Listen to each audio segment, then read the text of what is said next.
pagi ini kembali kami boleh memuji dan memuliakan nama-Mu. Dan pagi ini kami berterima kasih kepada Tuhan karena segala kebaikan Tuhan dalam hidup kami. Terima kasih Bapa Sorgawi, dan pagi ini kami mau mendengarkan firman-Mu. Kami sudah memuji memuliakan nama-Mu Tuhan. Biarlah pujian penyembahan kami menjadi dupa yang harum di hadapan Tuhan dan menyenangkan hati Tuhan.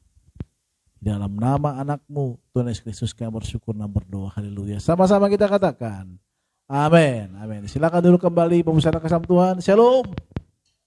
Puji nama Tuhan. Terima kasih Bapak Saudara buat kehadiran Bapak Saudara kasih Tuhan. Saya percaya kita semua dalam keadaan sehat. Amin. Kalaupun ada yang sakit, kita berdoa agar Bapak Saudara Tuhan mengalami kesembuhan daripada Tuhan.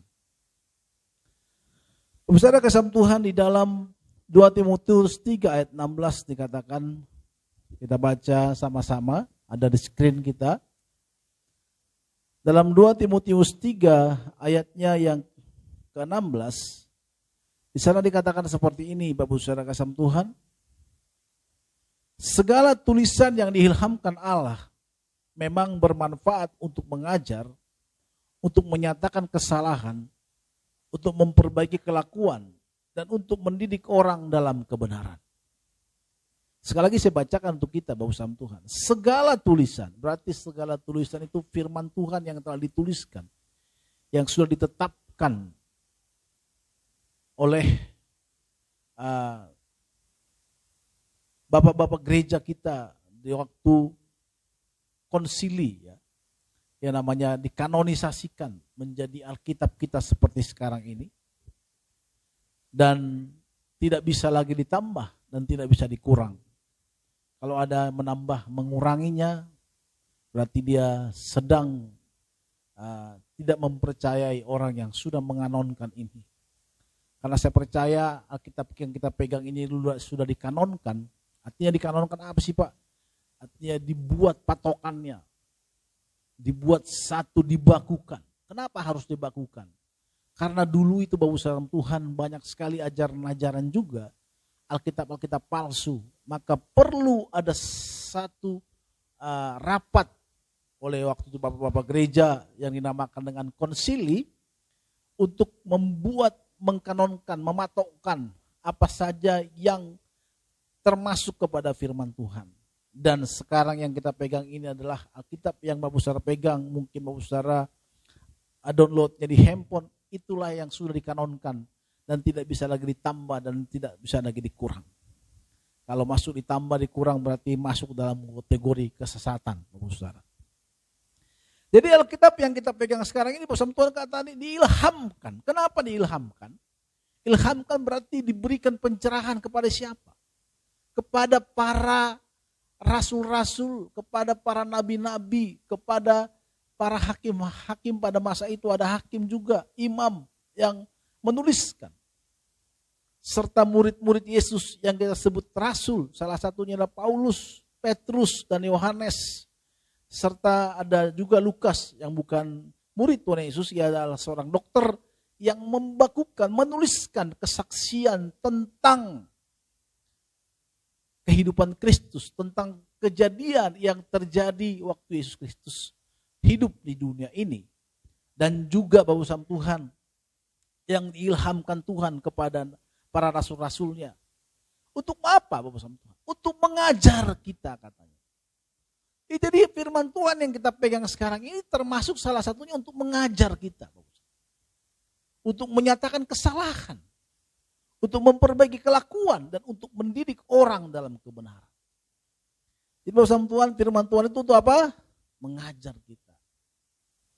Jadi kalau sekarang firman Tuhan itu banyak yang kita pegang, yang kita dengarkan untuk apa? Mensupport kita kadang. Betul bisa. Sekarang pengajaran kita kalau khotbah itu saya mendengarkan khotbah-khotbah supaya diberkati. Itu yang menjadi tujuan daripada kekristenan. Tetapi kekristenan tidak itu Bapak Saudara. Walaupun itu kita terima, pasti kita terima orang-orang yang mengasihi Tuhan, mencintai Tuhan, saya percaya akan diberkati Tuhan. Tetapi esensi daripada Alkitab itu adalah untuk mengajar kita Bapak Saudara. Dalam kata Inggrisnya dikatakan doktrin atau teaching, learning atau pengajaran, pembelajaran, Bapak Tuhan. Apa itu pembelajaran? Di sini mungkin kita ada guru, ya, ada yang mengajar. Jadi mendengarkan firman Tuhan itu adalah satu proses di mana kita belajar. Kata belajar diambil dari kata ajar yang artinya petunjuk yang diberikan kepada orang supaya diketahui atau dituruti. Ya. Jadi ajar itu dari kata petunjuk yang diberikan kepada orang supaya ketahui. Jadi Alkitab ini adalah petunjuk. Petunjuk itu apa? Petunjuk untuk kita mengetahui siapa Tuhan. Petunjuk untuk apa? Untuk kita mengetahui apa yang Tuhan mau di dalam kehidupan kita. Jadi, saudara kasih Tuhan mendengarkan firman Tuhan seperti ini termasuk adalah proses belajar. Saudara membaca firman Tuhan juga termasuk belajar. Di mana kita mengerti, belajar, memahami apa makna daripada yang kita baca itu. Maka bersama Tuhan, kita ini dikatakan murid. Kalau kita baca di dalam Matius 28 ayat 19 dikatakan, karena itu, ya, pergilah, jadikanlah semua bangsa muridku. Ya, lihat bersama Tuhan.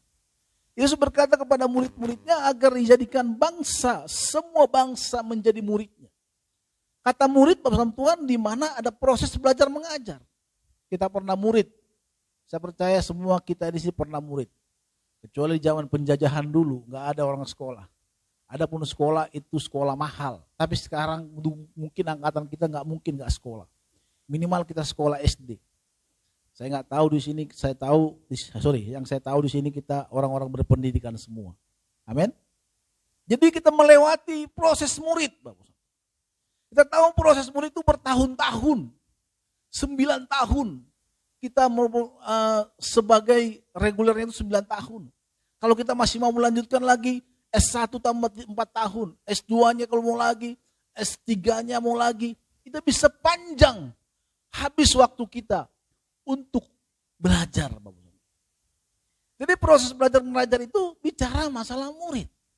Maka kalau firman Tuhan ini merupakan satu untuk mengajar kita, maka dalam proses mengajar itu bersama Tuhan, dalam proses itu kita juga dituntun, dilatih.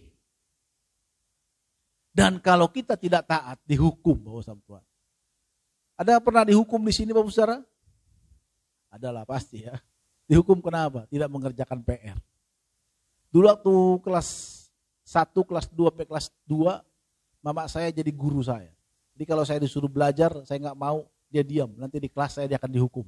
Ya, yang tidak mengerjakan tugas maju ke depan. Nah, angkat kakinya, pegang kupingnya, jangan goyang-goyang gitu. Terus nanti kalau malam-malam dia bilang, gunting kukumu. Nggak mau aku gunting, karena kalau gunting kuku bukan gunting kuku kayak sekarang. Itu pakai pisau parang. Kan. Sakit banget kan kalau dikuai itu. Rasanya mau patah kuku kita kalau digunting pakai kuku. Jadi dia nggak mau gitu. Oh nggak mau kok ya, besok pagi dia akan jadi piket. Yang kukunya panjang-panjang tinggal di barisan gitu kan. Ya tinggal lah, baru dipukuli di situ. Itu orang yang tidak taat akan dihukum. Jadi dalam proses belajar itu ada yang namanya dituntun. Kita juga, makanya guru nggak boleh hanya menghukum. Kalau guru zaman dulu kan hukum aja. Lagi saya punya guru matematika, waduh matematika benar matematika itu. Hajar habis-habisan itu. Itu nggak ampun-ampun. Itu dulu zaman dulu itu ada namanya penghapus ya. Penghapus itu menghapus kapur-kapur itu. Dia nerangin tiba-tiba bilang, kalau kita lihat melawan 7 tambah 7 kali 5 kali 4 berapa? Kau katanya. Gitu. Itu sampai berasap itu penghapus gitu seperti seperti embun yang sedang menaungi kita. Kalau kita orang rohani yang pendosa apakah dia dipenuhi oleh Roh Kudus gitu pasti gitu. Tapi itu tamat setiap SMP juga ngeri gurunya sampai sekolah teologi yang ada matematika ya sekolah teologi. Sampai STM waktu itu ngeri juga. Itu paling kejam lagi. Pakai kopel. Tahu, amangmu mak katanya, pak, kebetulan orang Simalungun juga orang Batak Simalungun. Amangmu, bak, waduh. Oh ya kita termasuk disiksa lah dulu. Karena guru juga repot tuh. Hanya mengajar. Maka saya bingung di sekolahnya Mima begitu gurunya sekarang. Saya bilang banyak mungkin yang Mima lakukan tapi bilang kamu gak dimarahi guru. Enggak apa karena takut tuh gimana nih gitu kan. Sekarang ini gitu kan. Tapi kan guru juga harus menuntun, dihukum juga kalau memang harus salah. Tapi sekarang juga gak boleh.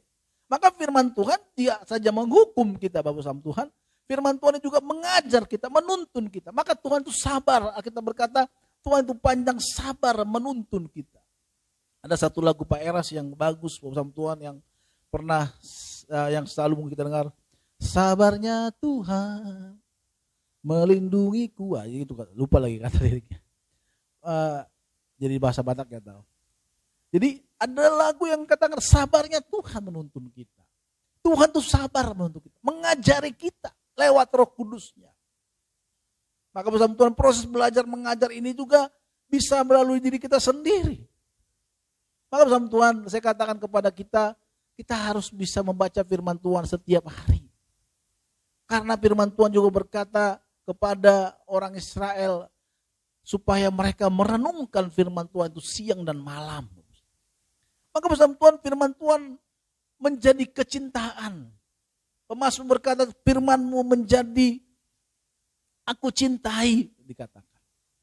Maka bersama Tuhan firman Tuhan ini selain kita cintai harus kita renungkan. Ini adalah salah satu proses belajar mengajar kita, Bapak. Maka pada saat kita membaca firman Tuhan di sana kita belajar prosesnya. Kadang ada satu kata-kata, ada satu kejadian yang mungkin kita tidak bisa ngerti apa maksud dan tujuan dari firman itu. Akhirnya kita buka buku, akhirnya kita buka YouTube, buka Google. Apa sih maksudnya? Itu namanya belajar, Bapak Ustaz. Semakin banyak pengen kita tahu. Karena belajar itu juga proses di mana pengen kita tahu apa yang harus yang tahu, apa yang Tuhan mau dalam hidup kita. Maka bersama Tuhan, orang yang belajar adalah orang yang pengen tahu. Maka bersama Tuhan, seorang pelajar harus menaruh pikirannya adalah mengapa, suatu pertanyaan mengapa, kenapa, di mana, siapa. Harus ini. Inilah yang membuat bersama Tuhan ilmu itu berkembang dari filsafat. Contohnya ada pesawat, kenapa burung bisa terbang? Maka ada ide yang membuat besi bisa terbang. Dari kata mengapa itu, kok bisa? Satu pertanyaan. Maka bersama Tuhan kalau Bapak Saudara membaca firman ada satu pertanyaan, itu bagus. Dan mungkin itu akan membuat Bapak Saudara bersama Tuhan makin belajar banyak. Suatu ketika saya teringat, saya pernah khotbahkan di sini, bagaimana saya senang sekarang melihat YouTube itu bersama Tuhan, seperti ada satu contohnya kehidupan negara yang saya sukai contohnya. Ada negara kayak seperti Suriname contohnya. Suriname itu banyak katanya orang-orang Jawa di sana. Terus saya buka Google, terus saya buka lagi YouTube. Oh ternyata zaman penjajahan dulu Bapak sama Tuhan, orang-orang Jawa zaman dulu dibawa ke sana untuk dipekerjakan. Sehingga mereka kehilangan identitas dan tidak bisa kembali lagi ke negeri ke sekarang ini. Jadi di Suriname itu banyak orang Jawa, bahkan ada masakan-masakannya, masakan Jawa yang banyak. Dan masih banyak mereka pintar berbahasa Jawa. Jadi saya tahu itu. Kenapa saya mau belajar, saya mau duduk. Jadi seorang belajar, Tuhan, mau duduk diam, mau mendengarkan, mau melihat. Bapak saya sama Tuhan lewat pengkhotbah ada di YouTube atau di gereja kita ini, Ustaz bisa belajar kebenaran firman Tuhan. Maka bersama Tuhan, firman Tuhan itu adalah di mana dikatakan sebagai apa? Dikatakan untuk mengajar kita. Di dalam pengajaran itu juga kita diubahkan, mendapatkan sesuatu yang baru, Bapak.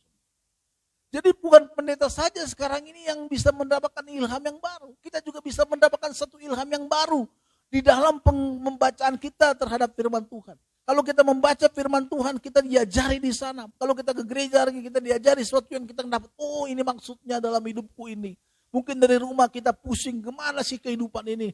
Kok hidupku gagal terus? Kok hidupku gak ada artinya? Kok hidupku seperti ini terus?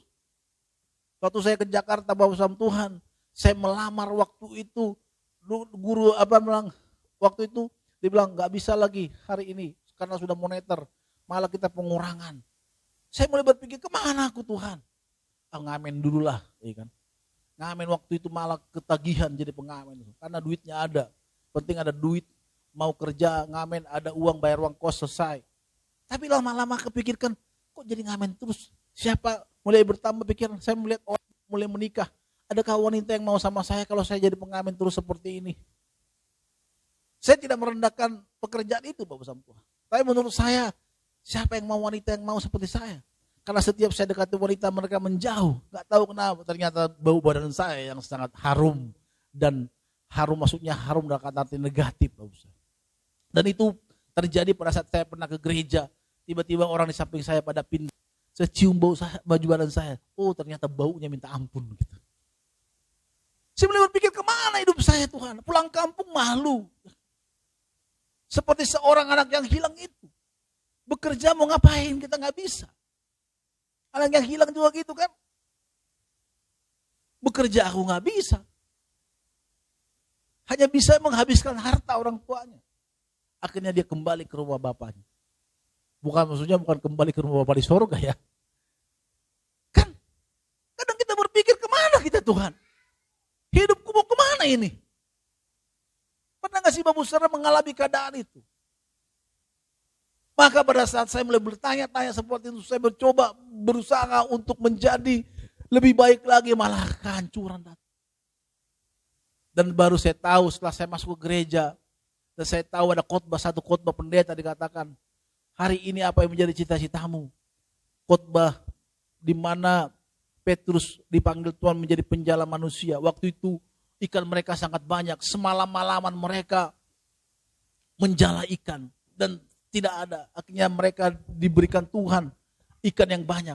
Pada saat Tuhan berkata, ikutlah aku. Saudara apa yang katakan Petrus waktu itu? Dia langsung ikut. Dia bilang, tunggu dulu Tuhan, aku jual dulu ikanku ini ya, nanti aku datang. Di mana alamatnya Tuhan? Kenapa dia langsung ikut? Di khotbah dikatakan, karena dia tahu siapa jadi sumber segala sumbernya, yaitu Tuhan.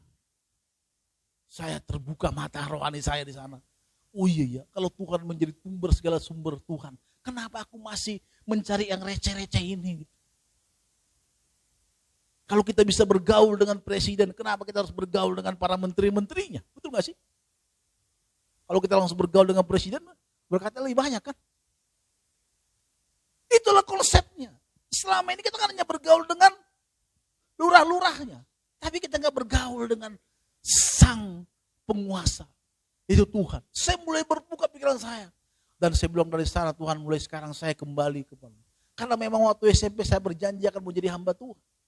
Dan Tuhan buka jalan sekolah teologi waktu itu. Siapa yang mau sekolah teologi kata gembala kami waktu itu.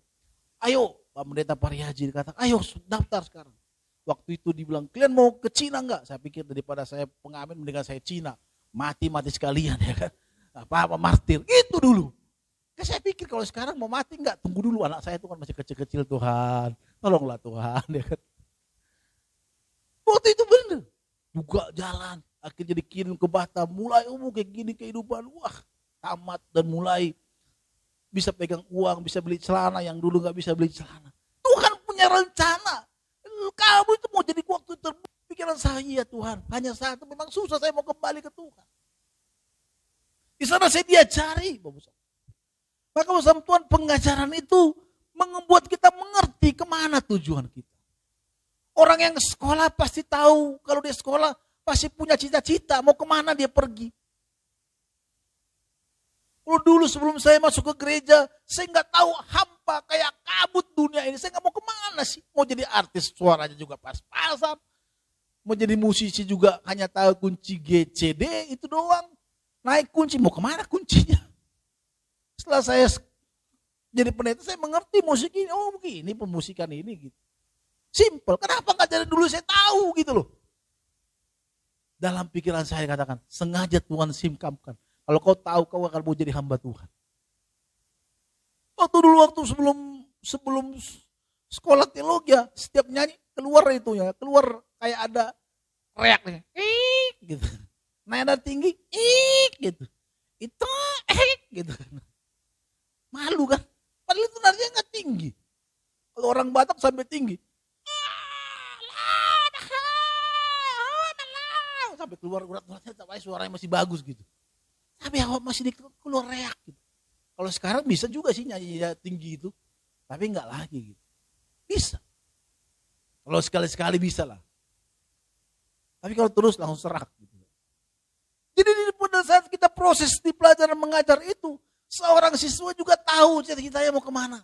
Kalau tanya mau tamat SMA, SMP mungkin udah tahu mau kemana. Oh, aku mau jadi kuliah di apa ya? Aku mau jadi pilot. Kadang saya pikir waktu saya SMP, SMA, kok gak pernah saya berpikir cita-cita saya jadi apa ya? Ya iyalah, lu gak pernah sekolah belajar sungguh-sungguh ya kan? Masuk hari Senin, Jumat, hari Selasa, Rabu, Kamis, cabut. Yang sekolah orang tua kita dipanggil maksudnya. Gimana kita mau tahu cita-cita kita? Tapi lihat orang-orang yang serius belajar itu. Tanya kita, saya mau jadi apa? Jadi dokter. Kamu jadi apa? Mau jadi pilot. Kamu mau jadi apa? Aku mau jadi presiden. Hahaha, diketawain gitu kan. Mungkin gak jadi presiden, tapi jadi presiden daripada suatu perusahaan. Kan? Pasti. Saya bandingkan dulu dengan Mama Mima dengan hidup saya. Kalau dia mungkin punya kesuksesan. Ya emang dari kecil dia suka belajar kok dia. Makanya anaknya belajar. Jangan kau buat terus anakmu belajar capek. Biar dia dulu belajar. Dia langsung dia melotot di saya ya kan. Jangan kau ajari juga anakmu jadi pemalas. Kalau saya kan orangnya, Pak, kalau dia lama pulang, Pak nanti ajari Mima ya. Ya kan. Dia pulang. Mima kok masih main game? Kok gak belajar? Papa gak mau ngajari ya kan, mau ngajari gitu. Karena masih kebiasaan dulu itu kan gak mau belajar. Kalau dia pulang masih capek belajar. SMA, aku pergi aku keluar ya kan. Aku main musik di luar, pusing gitu. Akhirnya bilang, nanti kalau Mima sekolah, cari guru lesnya. Saya gak bisa ngajari dia ini. Itu kebiasaan, tapi dia belajar. Maka dia bisa.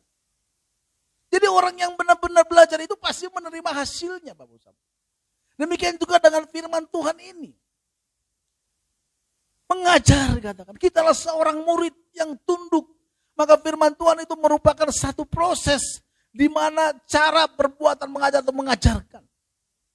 Dan kalau di Kamus Besar Bahasa Indonesia, arti kata mengajar adalah memberikan contoh guru mengajar, contohnya muridnya matematika. Kan diajari pelan-pelan. Kalau guru yang baik nggak langsung dilotak, ya kan diajari 5 tambah 8. Sini hasilnya loh, gini. Makanya menurut saya kalau guru matematika jangan darah tinggi lah. Harus makan amplopidin dulu lah biar dia baru ngajar gitu. Terus jangan darah tinggi dulu kan. Jadi kalau zaman dulu kan kita darah tinggi bukan lagi di kampung, semua guru-guru matematika killer, ya kan, seram gitu. Jadi makanya kita kemana pun nggak suka matematika. Yang kita suka itu guru-guru. Tapi kalau guru-guru IPS contohnya, itu baik-baik ya gitu kan. Kok ramah-ramah gitu. Guru tata boga contoh, itu paling baik guru tata boga itu. Maka kita belajar masak. Ada guru saya dulu guru tata boga, cantik juga. Cantik dan baik hati. Wah, maka saya suka tata boga. Tata boga dan juga dia ngajar jahit. Bahkan menjahit, saya belajar saya menjahit gitu kan. Karena dia baik gitu kan. Jadi ada efek kayak gitu. Jadi Bapak sama Tuhan. Dalam proses mengajar itu firman Tuhan berkata kita adalah sebagai murid. Dalam Ulangan 4 ayat 5 dikatakan, ingatlah aku telah mengajarkan ketetapan-ketetapan peraturan kepadamu. Seperti yang diperintahkan kepadaku oleh Tuhan Allahku. Supaya kamu melakukan yang demikian di dalam negeri yang akan kamu masuki untuk mendudukinya. Jadi bersama Tuhan kepada orang Israel waktu keluar dari Mesir pun mereka harus diajarkan. Harus belajar apa yang dikatakan Tuhan kepada Musa. Diajarkan ke mereka. Mereka harus setiap hari diajari terus. Karena firman Tuhan itu proses belajar mengajar, Bapak Ibu. Saya mulai mengerti. Jadi proses itu enggak dalam belajar dalam firman Tuhan ini, belajar firman Tuhan enggak ada yang instan. Langsung kita tahu semua. Kita harus taat. Seorang murid itu harus tekun belajar. Tiap malam mungkin murid-murid itu belajar. Seorang murid tiap malam dia belajar. Pagi dia sekolah, malam belajar. Maka di dalam sekolah kuliah S1 ada namanya SKS. Kalau reguler itu namanya 16 SKS. Artinya apa? Belajarnya kita berapa jam, dalam 2 SKS itu berapa jam kita belajar di kelas, dan belajar mandiri kita itu berapa jam. Itu namanya SKS. Contohnya 2 SKS, 1 SKS enggak ada, 3 SKS. Berarti belajarnya jam kita itu berapa jam dalam 1 minggu itu, di rumah kita berapa jam mempelajari. Itu maksudnya SKS itu. Kalau tidak salah. Tapi itu benar pastinya. Karena waktu itu pertanyaan yang ditanyakan oleh guru saya waktu ujian komprehensif. Apa artinya 2 SKS? Ya? Untung dipelajari gitu. Tapi kagak lupa dikit. Di persekutuan ada proses mengajar kita. Di dalam pelajaran itu kita banyak menemukan sesuatu yang baru kalau kita taat. Maka firman Tuhan itu katakan kepada kita, mari kita baca kitab kita setiap hari, Bapak Tuhan. Ada satu hal yang menggelitik dalam pikiran kita, itu akan membuat kita semakin pintar. Kita searching, sekarang kan banyak. Bapak. Kita ada di internet, ada di YouTube yang bisa kita dengarkan. Kalau Bapak Saudara malu-malu untuk menelepon saya, bertanya tentang arti daripada apa yang Bapak Saudara. Tetapi juga jawaban daripada kehidupan kita. Bapak. Jawaban kehidupan itu lebih bagus. Waktu itu Bapak Tuhan, waktu saya mendengarkan khotbah itu, Tuhan katakan gini, kamu mau jadi hambaku. Saya bilang, Tuhan saya ini bodoh Tuhan. Saya malas belajar. Saya bandingkan waktu itu, zaman dulu itu pendeta-pendeta yang pintar-pintar. Seperti Pak Gilbert, kalau khotbahnya kan pintar itu. Enggak mungkin Tuhan, saya orang bodoh, enggak mungkin saya seperti dia Tuhan. Pak Pariaji juga yang banyak kan, banyaklah pendeta-pendeta yang terkenal. Saya bandingkan dengan diri saya, enggak mungkin Tuhan. Tapi apa ya kata Tuhan? Ada dalam Roma 8 dikatakan, apa yang bodoh bagi dunia ini akan dipakai Tuhan untuk mempermalukan orang yang berhikmat. Tadi bilang, Tuhan saya mau melayanimu Tuhan. Saya membuka diri saya baca firman itu, saya mulai menemukan jawaban kemana arah hidup saya. Kemana tujuan hidup saya. Firman Tuhan ini mengarahkan kita seperti kompas dalam diri saya. Maka kita perlu belajar.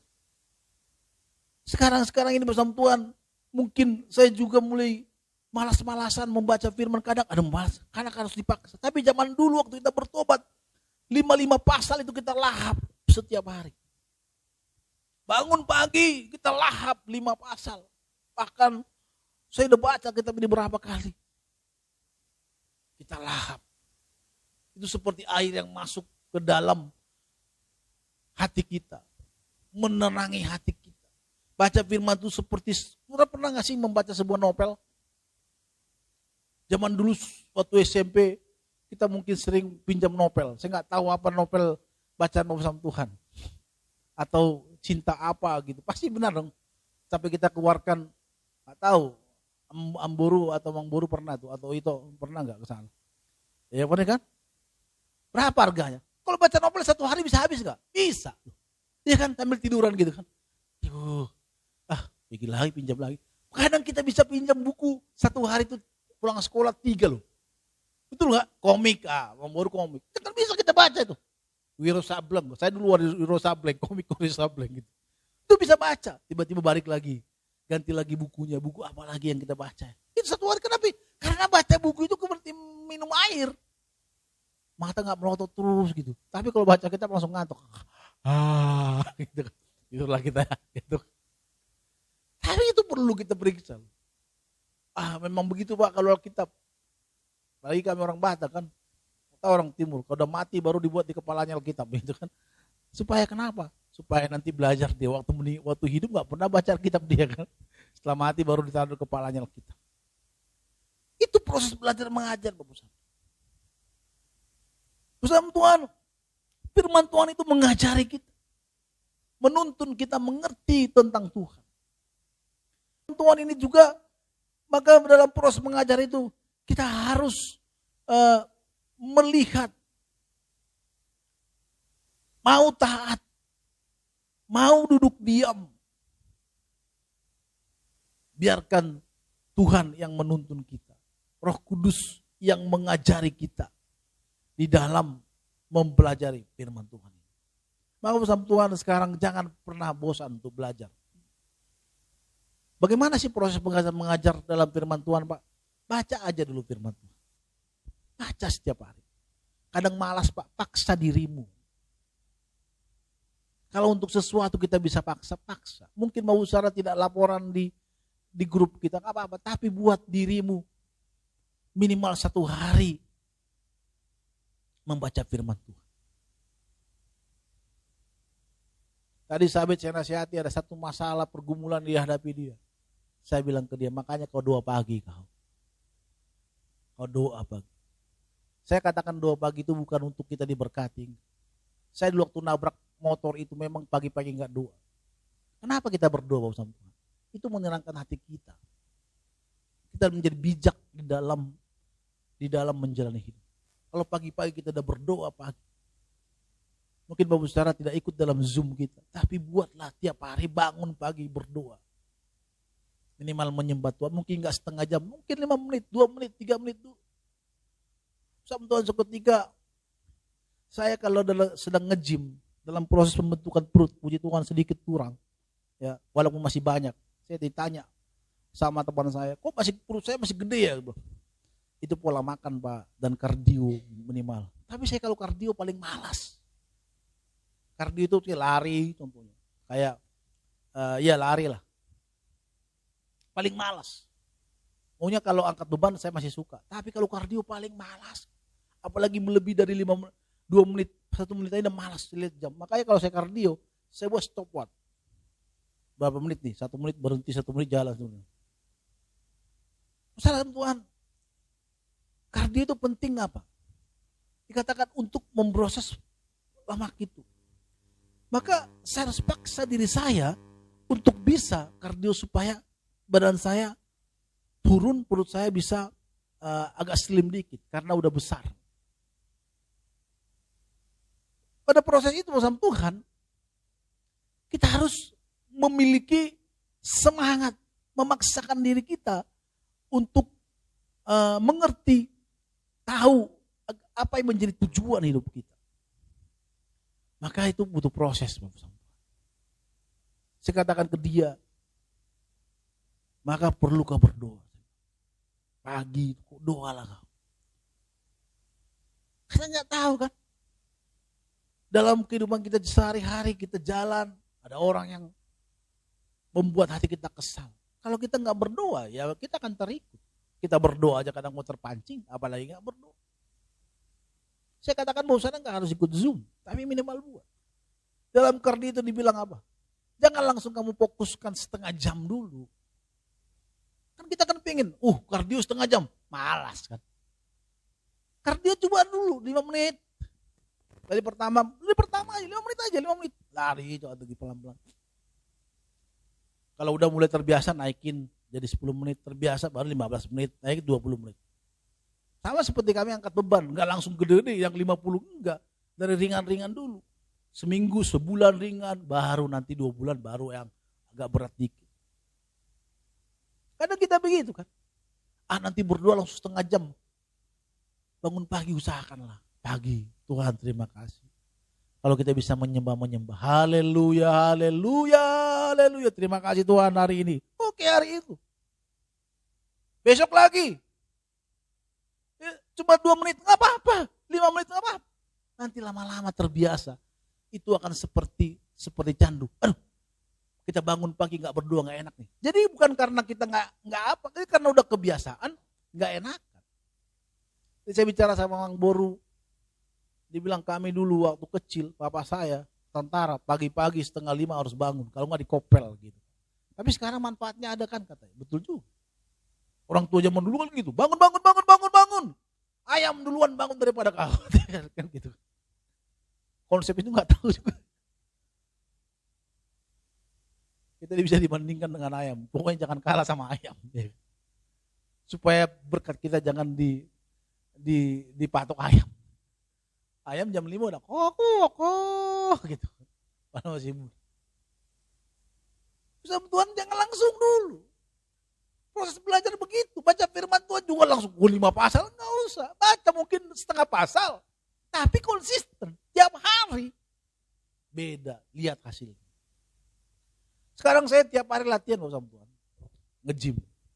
Hasilnya ada hasil. Badan saya lebih ringan. Makanan saya juga sekarang sehat, rebus-rebusan telur.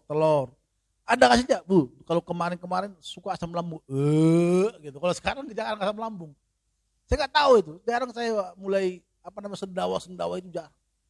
Kenapa makanannya mulai dijaga sekarang? Rebus-rebusan gitu. Makanya Mami bilang, gaya lu, lihat aja gaya lu ya kan. Gue semakin dibilang gaya lu, semakin gue tunjukin. Akhirnya sekarang, tolong dong rebus-rebusin punya kita sekarang Pak gitu kan. Dia karena mulai hidup sehat.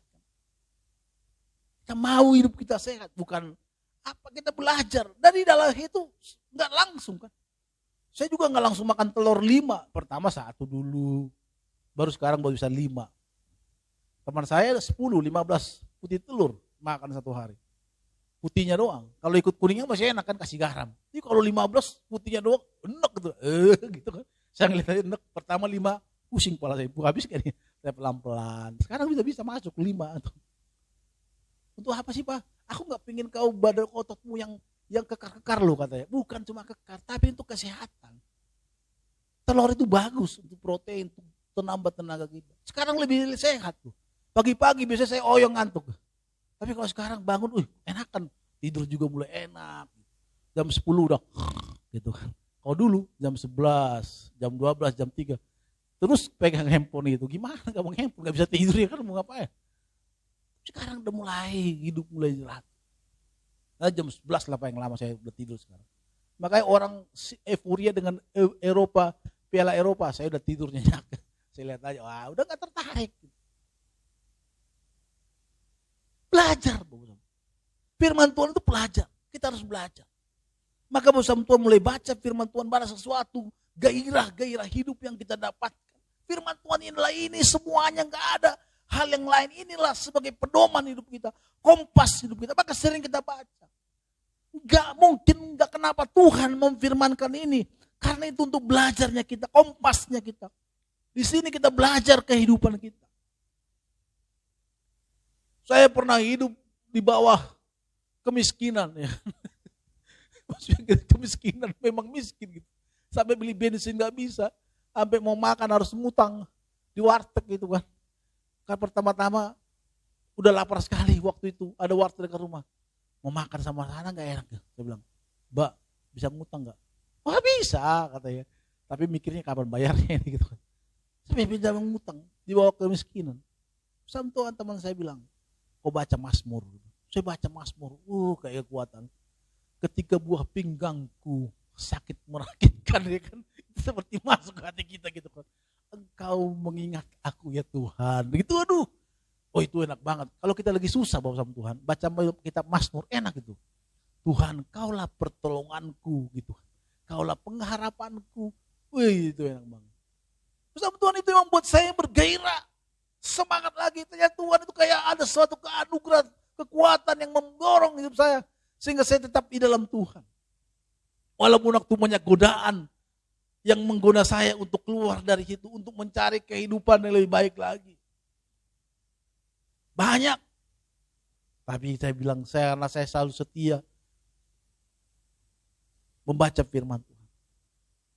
Saya selalu pegang apa yang dikatakan oleh Billy Graham.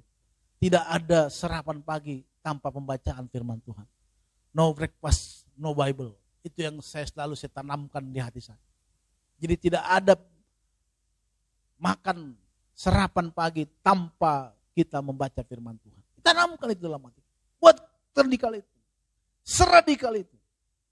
No breakfast, no coffee. No Bible, no coffee. Gak ada masuk kopi sebelum masuk firman Tuhan. Pokoknya firman Tuhan dulu masuk, penyembahan kepada Tuhan baru masuk. Air putih baru masuk. Saudara kasih Tuhan. Buat ini, supaya kita makin bergairah. Alkitab itu fungsinya mengajar kita. Yang kedua bersama Tuhan, Alkitab juga menyatakan kesalahan. Maka dikatakan dalam Mazmur 39:11, engkau menghajar seseorang dengan hukum karena kesalahannya. Dan menghancurkan keelokannya sama seperti gegat. Sesungguhnya setiap manusia adalah kesia-siaan belaka. Dan dikatakan tujuan daripada hajaran itu, maka aku akan mengajarkan jalanku kepadamu, kepada orang-orang yang melakukan pelanggaran, supaya orang-orang berdosa balik kepadamu.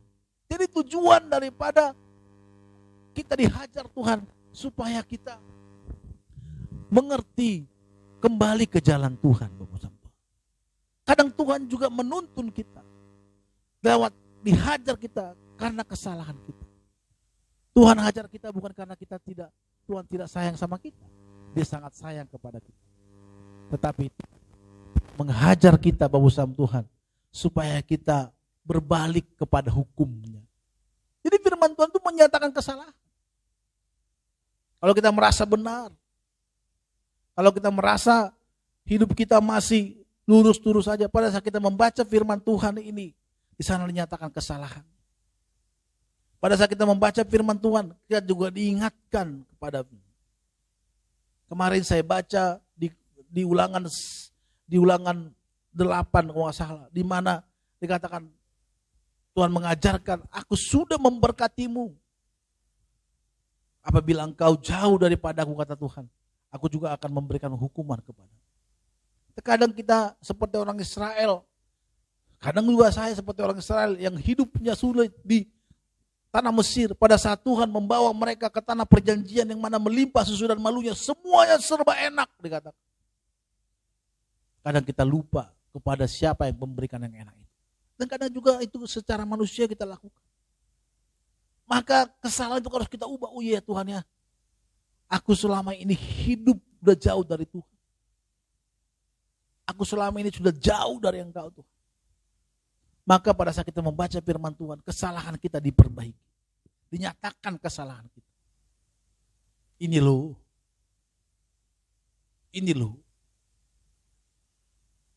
Saya itu orang yang paling gak bisa minta maaf. Maka saya kemarin waktu menikah dengan Mama Mima, karena saya tahu dia pemaaf. Tetapi setelah menikah, dia juga bukan pemaaf-pemaaf banget. Dan saya yang harus mengalah.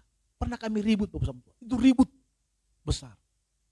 Dan dia juga, saya kaget juga dengan sikap dia. Ya udah. Kok begini?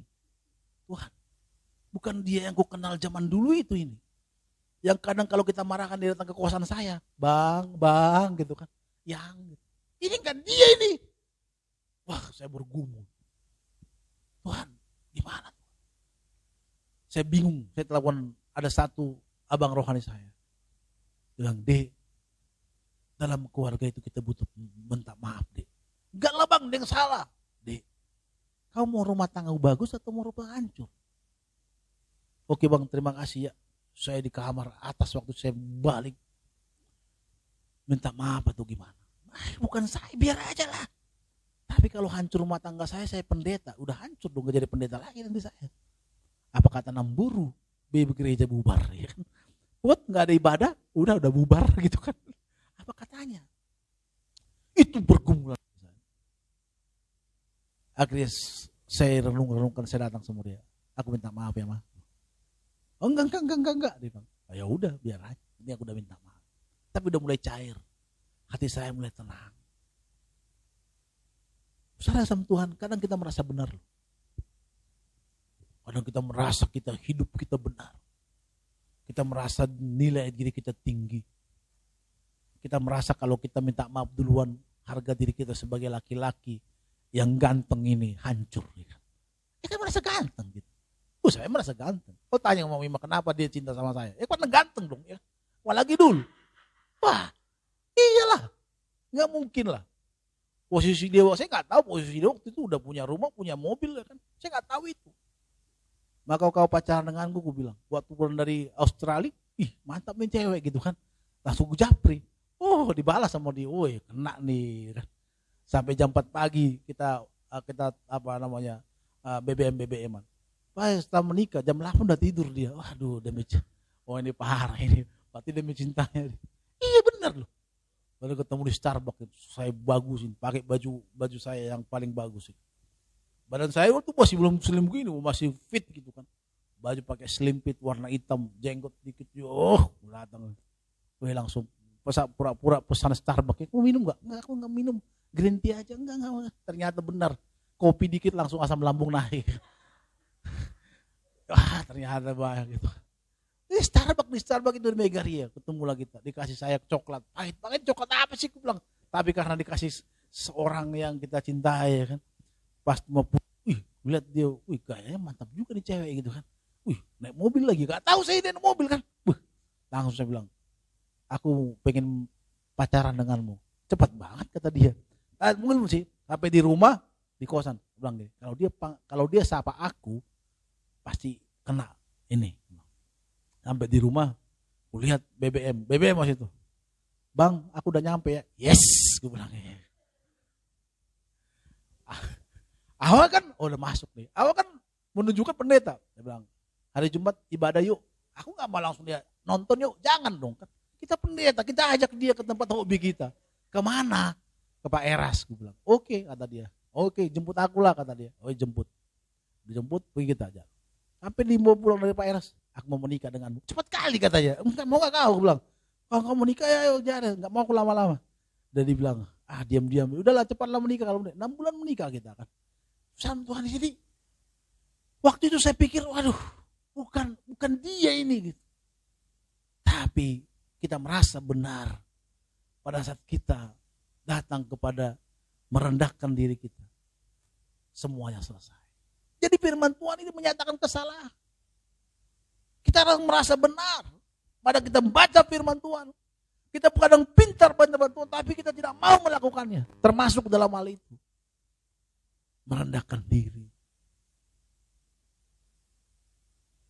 Meminta maaf. Atau kesalahan-kesalahan lain. Ada juga dosa-dosa yang mungkin terselubung dalam hati kita. Tapi kepada kita baca firman Roh Kudus bilang, tinggalkan dosa itu nak. Itu lembut. Oh, kita bilang, enggak Tuhan ini, jangan ini, enak ini. Nah, tinggalkan dosa itu. Hebat lu Tuhan. Dia lembut ngomongnya. Tinggalkan. Kalau dia tidak akan terus kita terbiasa di sana, dia terus ngomong tiap hari. Tapi lama-lama kalau kita abaikan, lama-lama hilang juga suara itu. Dan kalau kita tidak berubah, kita bisa binasa di dalam dosa itu. Maka Tuhan itu pada saat kita membaca firman Tuhan, dia juga menegur kita, menyatakan kesalahan di batin kita ini, Bapak Saudara. Kesombongan kita dihajar di sini. Sama Tuhan, kadang kami punya mobil contohnya, BRV gitu ya. Kadang kalau di starter dari jauh bisa hidup, gitu kan. Kadang saya pingin upload di Facebook gitu, seperti orang-orang. Walaupun bukan mobil kami, tapi pakai gitu kan. Tapi itu di hati saya banget. Itu sombong kata Roh Kudus. Makanya gak pernah kita upload, sombong. Saya gak mengatakan itu Bapak Saudara terserah kalau Bapak Saudara mengupload itu di Bapak Saudara, mungkin Roh Kudus tidak menyatakan, tapi di hati saya selalu sombong gitu. Jangan. Karena komunitas kita saya ceritakan seperti itu. Jangan. Kami juga punya rumah waktu rumah baru. Saya upload itu bukan untuk nunjukin, tapi memang mengatakan supaya ada sedikit itu doang, ada dokumentasi. Tapi pernah saya upload, Roh Kudus bilang sombong itu, nggak perlu gitu. Itu loh. Kalau kita baca firman Tuhan itu hajar loh di sini. Waktu ketika saya pernah bercanda dengan teman saya yang udah lama, ngobrol, ada kata-kata ya. Mungkin bagi saya itu biasa, tapi sampai di rumah Roh baca, kamu menyatakan nggak perlu kata-kata itu keluar lagi. Sampai segitunya loh. Lebay Pak, terserah. Tapi itu yang saya rasakan waktu saya mau belajar tunduk di hadapan Tuhan. Tuhan katakan, pada saat kita membaca firman Tuhan, Roh Kudus akan menghajar, mengingatkan kita dalam dosa-dosa. Bahkan Tuhan izinkan juga kita ketemu dengan orang-orang yang mau. Kalau kita bilang waktu Tuhan, waktu pernah saya ikut Pak Eras contohnya dengar khotbahnya, saudara yang masih emosi, saya dulu emosian. Saya bilang ke Tuhan, Tuhan saya mau tidak emosi Tuhan. Tiba-tiba motor saya langsung diserempet oleh temannya kan. Kalah di mana kau di situ gitu. Tuhan akan izin kita dihajar di sana. Maka bersama Tuhan seringlah di dalam mendengarkan firman Tuhan, membaca firman Tuhan agar karakter. Yang ketiga bersama Tuhan dikatakan apa? Terakhir, memperbaiki kelakuan. Paulus banyak berubah. Dahulu dikatakan menganggap bahwa apa yang dimiliki menjadi kebanggaan, tapi sekarang dianggap sampah. Orang yang ikut Tuhan harus berubah. Kelakuan kita harus berubah. Maka pertobatan itu seperti metanoia, berubah, berbalik. Dulu saya make. Dulu kalau nggak ngerokok nggak enak, kalau ngerokok itu enak. Dulu kalau ngomong-ngomong jorok, canda-canda kita. Sekarang banyak kata-kata candaan yang dibungkus dengan baik. Seperti kata-kata anjay. Padahal kata-kata apa? Kita ikut tumai loh. Canda-candanya begitu. Anjay lah. Itu kan kata-kata apa sih? Itu kan dibungkus. Seperti dibungkus dengan kotoran, dibungkus dengan apa namanya itu? Sushi. Pembungkus sushi itu. Jadi kan enak. Saudara memakan itu kan sekarang banyak loh kata-kata kotor yang dibungkus dan mungkin kita terikut di sana. Itu kata-kata kotor, nggak perlu kita ikuti. Jadi perubahan banyak berubah, kelakuan kita. Tanya mama saya sama Tuhan, saya itu nggak pernah ngurusin hidup saya. Mama saya kalau tahu baju saya dicuciin sama mama saya. Tapi setelah menikah, jemur kain juga saya mau. Setelah menikah, makanan anak-anak saya sediakan, saya masak. Makanan saya nggak harus. Kelakuan kita berubah. Kenapa kita bisa melakukan? Saya lakukan itu karena saya adalah orang yang percaya kepada Tuhan Yesus. Harus menjadi contoh bagi istri dan anak saya. Bahwa saya adalah pengikut Kristus. Maka saya tahu, walaupun mungkin hari ini dia melihat saya mungkin masih 60 atau 40%, terserah. Tapi saya sudah berusaha berubah. Itu bukan sifat saya. Di mana saya bisa memasak untuk anak-anak saya. Untuk bisa bantu jemur kain. Apa kata dunia kalau saya lakukan itu di kampung saya. Dikatawai sama teman-teman saya. "Oi, pakai Mbak Behabi," katanya. Itu tanya nembur pasti digituin. Tanya nembur itu. Canda-canda kita itu kasar. Karena laki-laki itu bukan itu.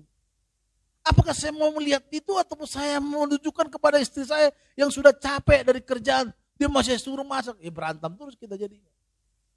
Maka perlu kita mengubah kelakuan kita. Yang dulu pemalas itu harus kita ubah. Ya udah kita bantu dia dalam hal itu. Dia pulang kerja tinggal istirahat, mandi, anak-anak sudah makan semuanya. Dan mereka sudah istirahat, dia istirahat. "Pak, mau makan roti?" Saya buatin, kadang sekali-sekali dia juga. Kalau dia masih bangun. Tunjukkan bahwa kita berubah kelakuan kita. Kita juga ada anak muda, tunjukkan kita berubah. Jangan udah melayani kelakuan kita masih begitu. Karakter kita masih begitu. Bahkan hamba-hamba Tuhan. Yang tamat-tamat sekolah teologi, hidupnya masih begitu. Nggak ada perubahan. Harus. Maka firman Tuhan itu menegur kita.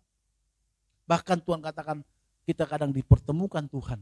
Dengan orang-orang besi menajamkan besi. Sesama menajamkan sesama. Maka bersama Tuhan, firman Tuhan ini seringlah renungkan firman Tuhan. Mari sama-sama kita renungkan firman Tuhan ini. Agar kita semakin hari semakin baik. Kelakuan kita semakin baik. Sifat kita dan juga kita dituntun dalam kebenaran. Karena kepada manusia sungguh takut akan Tuhan. Itu hikmat. Dan terakhir dikatakan bersama Tuhan. Yaitu mendidik dalam kebenaran. Mendidik dalam kebenaran yaitu Paulus berkata, tidak sekedar berperilaku benar di hadapan Allah, tetapi suatu hubungan yang benar dengan Allah. Jadi dididik dalam kebenaran, kita punya hubungan yang baik dengan Tuhan. Punya komunikasi yang baik dengan Tuhan. Inilah fungsi daripada firman Tuhan kepada kita. Mari bersama Tuhan, kita mulai saat ini. Jangan pernah lewatkan hari-harimu tanpa merenungkan firman Tuhan. Tanpa membaca firman Tuhan. Tuhan berkati kita. Mari teman-teman maju ke depan, pemusik kita akhiri ibadah kita ini. Kita bersyukur bagi Tuhan. Bapa Surgawi, terima kasih buat kebenaran firman-Mu yang boleh hamba sampaikan kepada jemaat-Mu. Biarlah Engkau Tuhan memberkati kami, menolong kami, agar kami bisa setiap hari konsisten di dalam merenungkan dan membaca firman-Mu Tuhan.